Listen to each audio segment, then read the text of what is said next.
Tema hari ini, Yehezkiel 36 ayat 26. Kamu akan kuberikan hati yang baru dan roh yang baru di dalam batinmu, dan aku akan menjauhkan dari tubuhmu hati yang keras, dan kuberikan kepadamu hati yang taat. Seringkali manusia datang kepada Tuhan dengan satu harapan besar, agar keadaan hidup berubah.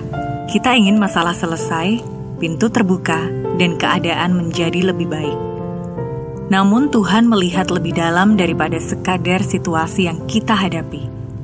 Dia tahu bahwa perubahan keadaan tanpa perubahan hati hanya akan membawa kita kembali pada masalah yang sama. Karena itu, Tuhan kerap bekerja dari dalam terlebih dahulu. Melalui firman-Nya dalam Yehezkiel 36 ayat 26, Tuhan berkata bahwa Dia akan memberikan hati yang baru dan roh yang baru, menggantikan hati yang keras dengan hati yang taat. Tuhan mengerti bahwa sumber kehidupan seseorang bukan hanya apa yang terjadi di luar, tetapi apa yang terjadi di dalam hati.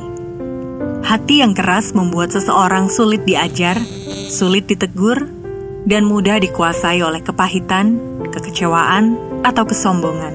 Sebaliknya, hati yang baru membuat seseorang peka terhadap suara Tuhan, mudah dibentuk, dan siap berjalan dalam kehendak-Nya.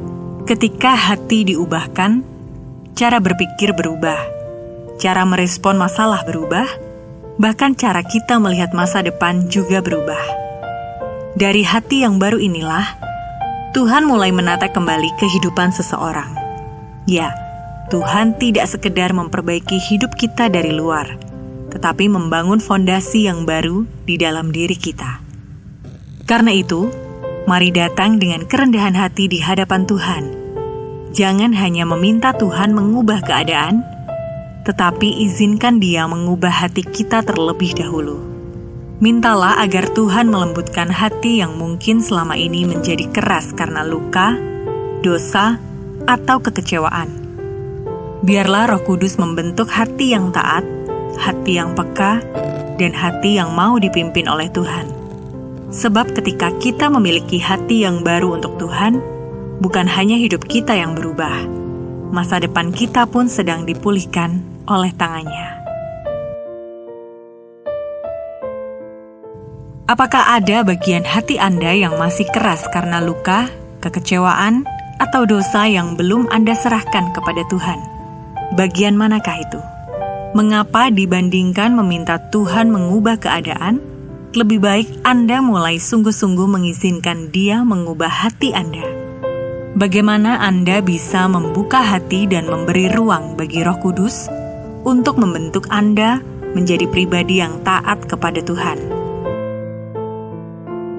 Tuhan yang penuh kasih, kami datang dengan kerendahan hati di hadapan-Mu. Ubah hati kami yang keras menjadi hati yang lembut dan taat kepada kehendak-Mu. Bentuklah hidup kami melalui Roh-Mu, supaya kami semakin peka dan setia mengikuti jalan-Mu setiap hari. Di dalam nama Tuhan Yesus kami berdoa. Amin. Tuhan tidak hanya ingin mengubah keadaan hidup kita, tetapi terlebih dahulu mengubah hati kita.